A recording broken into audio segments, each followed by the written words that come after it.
Ya,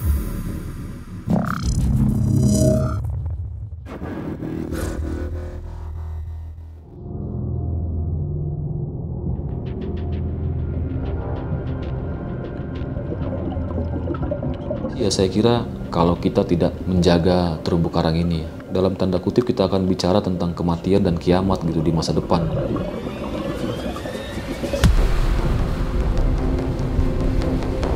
Pemerintah itu menggalakkan pembangunan infrastruktur ya, yang pembangunannya ini masih tidak berlandaskan ekologi.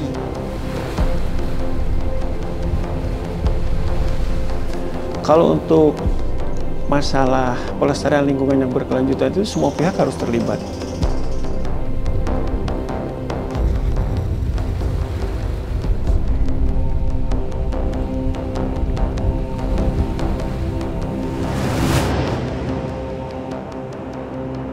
Laut merupakan rumah bagi jutaan makhluk laut, salah satunya terumbu karang. Terumbu karang adalah sekumpulan hewan karang yang bersimbiosis dengan sejenis tumbuhan alga yang disebut zooxanthellae. Terumbu karang termasuk dalam jenis filum Cnidaria, kelas Anthozoa yang bertentakel. Terumbu karang memiliki peran krusial dalam menjaga kestabilan laut, menyediakan habitat bagi beragam spesies, serta berkontribusi pada siklus karbon dioksida. Meskipun terumbu karang memberikan manfaat besar bagi bumi, namun saat ini mereka mengalami ancaman yang serius. Isu kerusakan terumbu karang menjadi semakin mengerikan.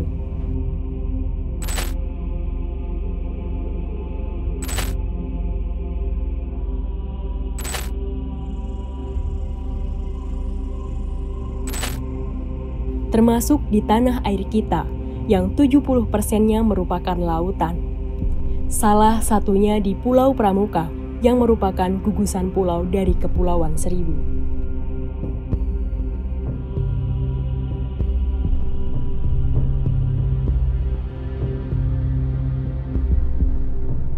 Dampak kerusakan terumbu karang tentu berimbas pada terancamnya ekosistem biota laut, yang dimana terancamnya ekosistem laut terasa oleh nelayan tradisional berumur 54 tahun bernama Fahroni.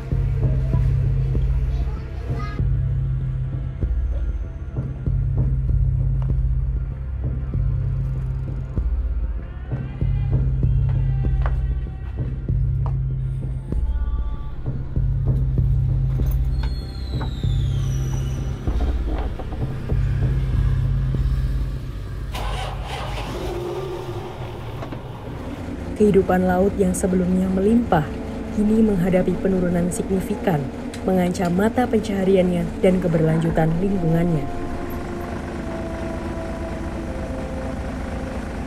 Nama saya Fahroni, saya penduduk asli Pulau Pramuka. Usia saya sekarang menginjak 54 tahun. Pekerjaan saya asli nelayan tradisional. Saya nelayan dari umur 19 tahun sudah jadi nelayan. Sampai sekarang ya.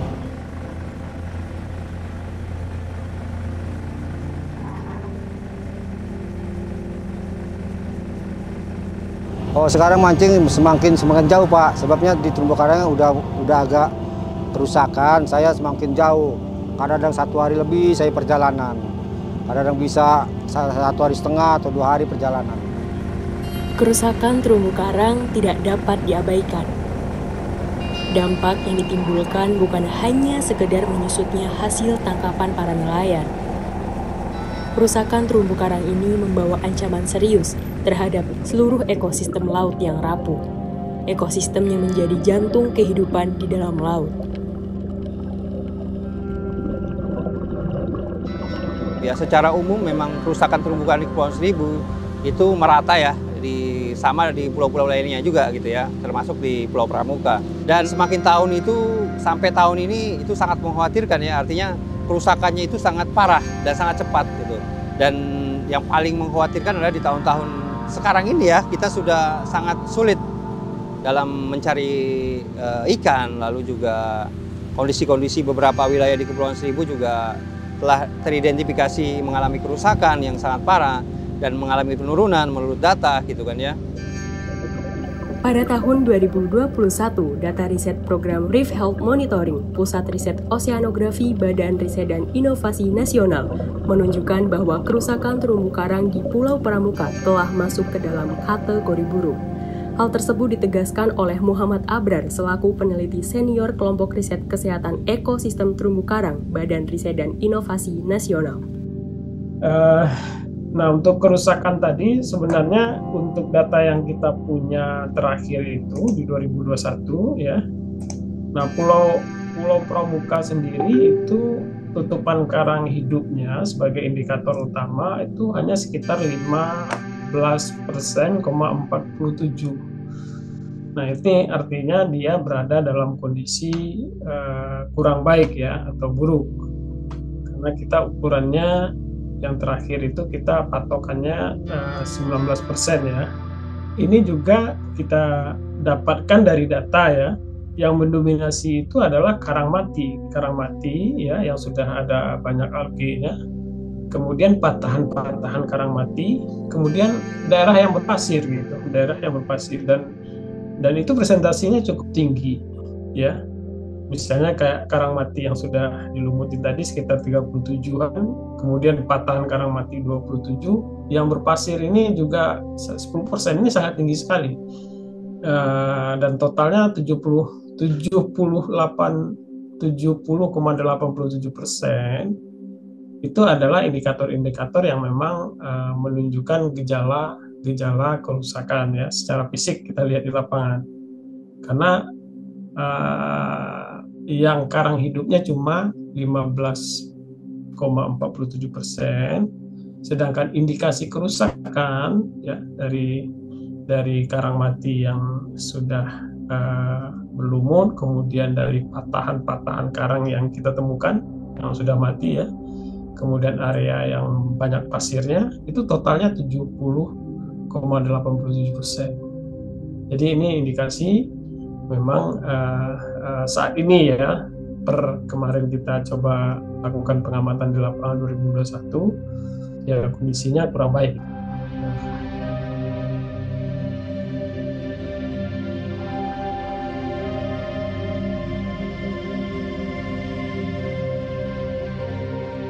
Kalau bicara kerusakan, kita melihat dari dua sisi ya, kerusakan yang terjadi secara alami dan kemudian kerusakan yang terjadi oleh antropogenik. Antropogenik itu tekanan oleh berbagai aktivitas manusia. Kita bisa melihat banyak terumbu karang di sini. Namun, itu semua merupakan terumbu karang yang telah mati. Aktivitas antropogenik manusia telah menyebabkan kerusakan yang masif.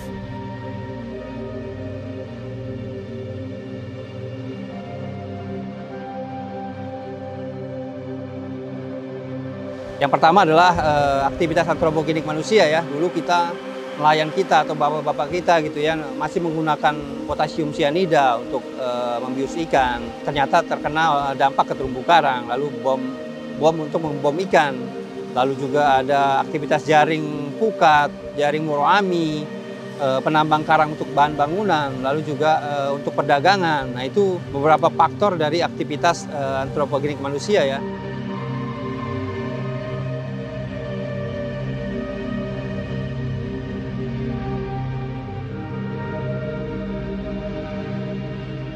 Murami, dia merusak itu kalau murami sekarang. Saya pernah melakukan 3 tahun saya menjadi murami, tapi saya udah ngelihat aktivitas karang itu habis, otomatis saya istirahat dari murami dan saya beralih ke lain-lain.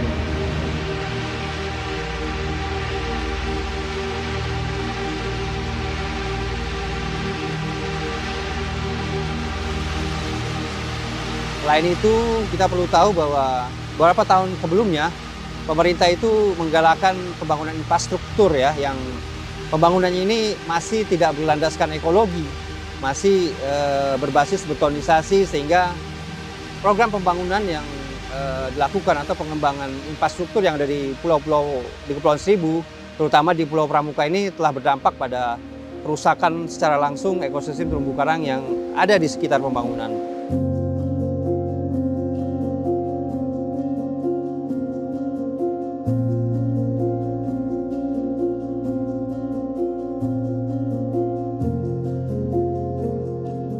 pembangunan breakwater itu memang secara langsung dapat merusak ya, karena kita lihat dari praktek pembangunannya yang menurunkan betonisasi itu langsung ke laut ya, ke dasar terumbu karang dan langsung menindiki karang-karang yang masih hidup. Dan itu secara praktek kita lihat sangat merusak. Itu secara langsung dapat berdampak pada kerusakan terumbu karang yang ada di area-area pembangunan. Dan breakwater itu sudah dibangun sejak tahun 2013 hingga saat ini. Banyak sekali penambahan-penambahan yang memang diperuntukkan di daerah-daerah pemukiman atau blok-blok pemukiman. Dan tujuan sebenarnya breakwater ini adalah untuk menahan ombak, lalu abrasi pantai ya, yang kita tahu bahwa itu sudah ada secara alami gitu ya, sudah ada terumbu karang, mangrove, seagrass, dan itu memang sudah ada ekosistem yang berperan dalam mengatasi itu gitu.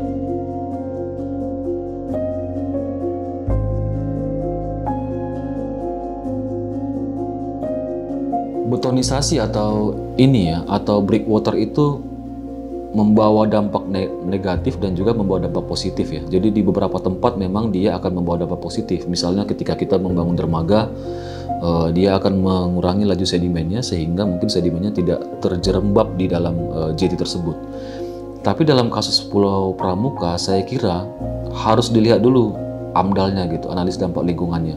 Apakah itu merusak karang? Sudah pasti iya, karena dia membutuhkan ruang untuk membangun si breakwater-nya.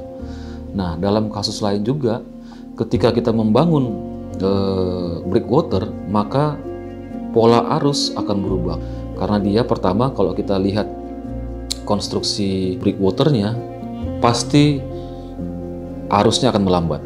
Nah, ketika arus melambat, maka suplai nutrien juga tidak akan langsung direct ke terumbu karang tersebut.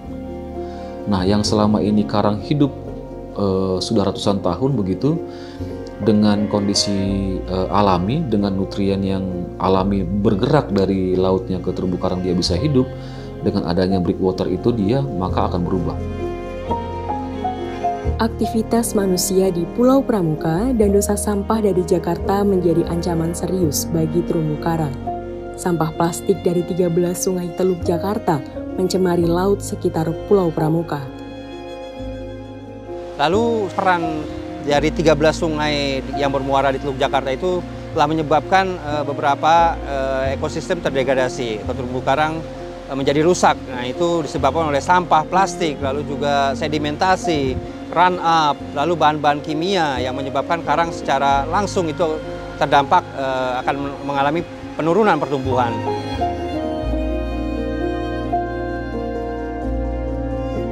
Pulau Pramuka ini berdekatan dengan Jakarta, jadi limbah yang di Jakarta tidak tersaring dengan baik, terutama dari 13 sungai itu sendiri. Bukan saya dari Jakarta ya, tapi dari Banten dan juga dari Jawa Barat yang Karawang dan sebagainya, yang sungainya itu limbahnya itu dia bergerak sesuai dengan arah arus. Jadi arusnya itu membawa limbah-limbah yang ke Pulau Pramuka, dan ini terjadi sesuai dengan pasang surut air laut. Dan kemudian juga secara musim dia bergerak. Jadi antropogenik polutannya sangat besar sekali.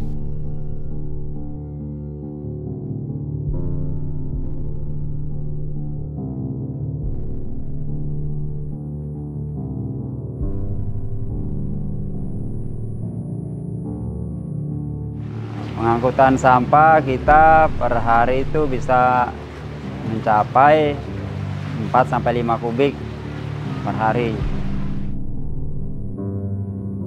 Pertama dari alam musim barat itu kan air pasang, timpa ombak dari pulau ke pulau atau dari darat, dia makin ke bawah arus atau angin. Ya kita lah yang di sini yang punya menjaga sini ya, termasuk ya sampah-sampah itu hanyut ke bawah arus, kedampar lah. Masalah sampah menjadi kontributor utama terhadap kerusakan lingkungan laut, dengan dampak yang merugikan tidak hanya terhadap banjir daratan, tetapi juga terhadap keberlangsungan laut itu sendiri.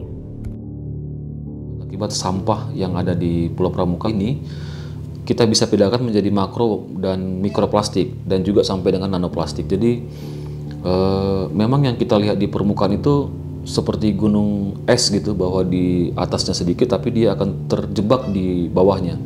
Di bawah inilah yang termasuk kepada terumbu karangnya. Lalu kemudian kenapa dia bisa masuk ke karang? Karena karang ini sebagai trapping gitu, sebagai penangkap si sampah-sampah tadi karena cabang-cabangnya yang banyak. Nah, apa yang terjadi di situ? Dia bisa menutup si karang tadi sehingga si karang tadi tidak bisa berfotosintesis. Itu yang pertama. Yang kedua, dia bisa mengganggu metabolisme dan pertumbuhan si karang tadi. Yang ketiga adalah dia bisa dimakan oleh hewan-hewan biota yang ada di situ.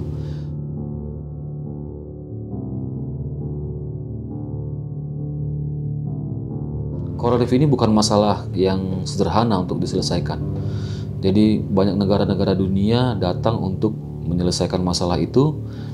Tapi saya kira dengan pentingnya si Coral Reef ini bagi tumbuhan, bagi hewan-hewan lainnya, bagi biota laut, bagi nutrien juga, dan bagi manusia, saya kira dalam tanda kutip kita akan bicara tentang kematian dan kiamat gitu di masa depan kalau kita tidak menjaga terumbu karang ini. Jadi karena dia fungsinya yang sangat signifikan dan fungsinya sangat besar sekali bagi kehidupan ini sendiri. Bahkan kita bisa bilang karena dia berada di zona antara atmosfer dengan laut, di laut dangkal gitu, jadi dia berperan untuk atmosfer dan juga berperan untuk di lautan. Jadi saya kira hal terburuk yang kita bisa dapatkan adalah kita kehilangan sesuatu yang sangat besar untuk ditinggalkan di bumi ini gitu.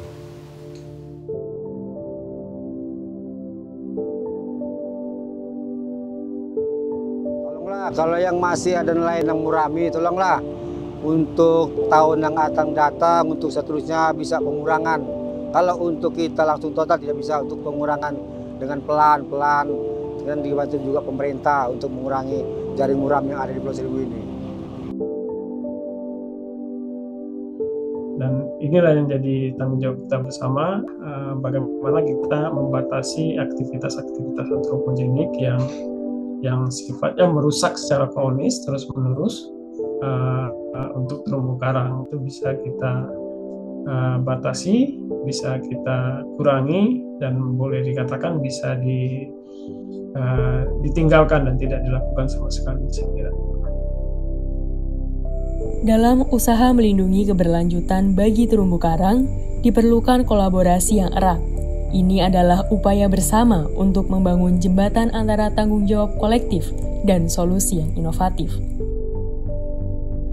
Dan Smiling Coral ini bergerak untuk berupaya bagaimana wadah ini bisa menjadi solusi dalam mengatasi permasalahan-permasalahan tadi gitu. Sehingga ini penting untuk dilaksanakan melalui beberapa program-program yang ada di Smiling Coral Indonesia.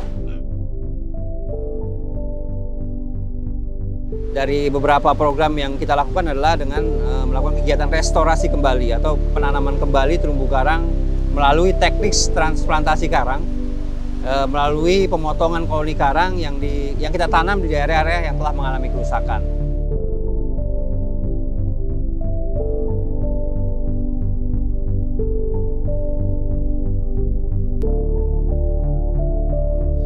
Saya kira selain transplantasi yang dilakukan oleh banyak organisasi termasuk juga SCI tadi, itu sangat bagus sekali untuk meningkatkan nilai ekologisnya dan juga nilai ekonomisnya. Tapi di sisi lain juga kita harus merubah habit lah. Artinya habit manusia yang datang mungkin bisa dengan menjaga SOP atau panduan-panduan yang diberikan kepada si wisatawan dan sebagainya, sehingga mereka bisa lebih aware gitu. Kalau kita berbicara tentang perubahan kebiasaan atau perubahan habit, itu memang memerlukan waktu yang lama. Apalagi kita mencoba merubah tentang kesadaran terhadap lingkungan. Itu memang suatu proses yang panjang dan cukup rumit. Tapi dari sini, khususnya untuk di Pulau Pramuka, sebetulnya ada titik masuk yang berpotensi ya, yaitu kegiatan pariwisata. Yang paling pertama kita garap adalah kesadaran masyarakat. Ketika terumbu karang ini dijaga oleh masyarakat, bekerja sama dengan semua stakeholder yang ada, maka kemudian kegiatan pariwisata di sana akan menjadi lebih baik, meningkat. Dan ketika kegiatan pariwisata meningkat, maka pada saat itulah ekonomi masyarakat juga bisa menjadi lebih baik, begitu kan. Nah, ketika masyarakat disadarkan bahwa Anda bisa mendapatkan penghasilan yang lebih baik dari ekonomi pariwisata yang juga dikenal dengan industri hijau, maka kemudian harus kita tanamkan kesadaran kepada mereka bahwa terumbu karang ini adalah aset penting di dalam pariwisata. Nah, itu tentu harus didukung oleh banyak pihak. Yaitu tadi seperti saya sampaikan, ada dari dinas-dinas setempat, baik itu dinas lingkungan hidup, dinas perikanan, dinas perikanan dan kelautan, dan lain sebagainya. Termasuk juga LSM. Karena ini juga berkaitan dengan pariwisata, kita akan memerlukan bantuan pers ya. Nah, dalam konteks kedepannya maka itu semua pihak atau multi stakeholder itu harus terlibat dalam pendekatan yang disebut dengan pentahelix. Dan pada akhirnya mungkin itu harus masuk kepada masuk kepada dunia pendidikan gitu. Bahwa selama ini pendidikan kita, pendidikan kelautan terutama, itu sangat rendah atau sangat minim sekali. Jadi kita hanya bicara tentang pendidikan isu lingkungan yang sangat umum sekali gitu. Nah, sementara kalau kita tahu bahwa laut itu Indonesia kita bicara itu 2/3 itu adalah laut. Dunia itu kita bicara 75% adalah laut gitu. Sehingga saya kira harus ada pembelajaran atau kurikulum khusus bagaimana tentang isu menjaga laut. Karena yang tadi, bahwa sebenarnya panas yang ada di atmosfer ini diakibatkan oleh panas yang ada di laut. Laut ini menjaga keseimbangan panas ya di bumi ini. Jadi sehingga sebenarnya bagaimana mengubah habit itu dimulai daripada mungkin pendidikan, di edukasi gitu di dunia formal, sehingga ini menjadi ambasadornya untuk masyarakat yang ada dimanapun untuk menjaga bagaimana ekosistem laut ini sangat berperan penting bagi kehidupan manusia, walaupun kelihatannya tidak secara nyata gitu. Itu mungkin. Krisis terumbu karang yang dihadapi saat ini menuntut respon segera dari kita semua. Keanekaragaman hayati laut, keseimbangan ekosistem, dan peran terumbu karang dalam mengatasi perubahan iklim bergantung pada tindakan kita. Melihat kerusakan yang dialami terumbu karang di Pulau Pramuka, respon kita tidak bisa ditunda lagi. Setiap tindakan kecil dari kita memiliki potensi besar untuk kehidupan laut yang lebih baik. Jika kita tidak bertindak dari sekarang, kita beresiko kehilangan salah satu warisan alam terindah dan berharga di bumi ini. Mari melibatkan diri dalam pelestarian laut, sehingga kita dapat memberikan warisan yang lestari bagi generasi mendatang.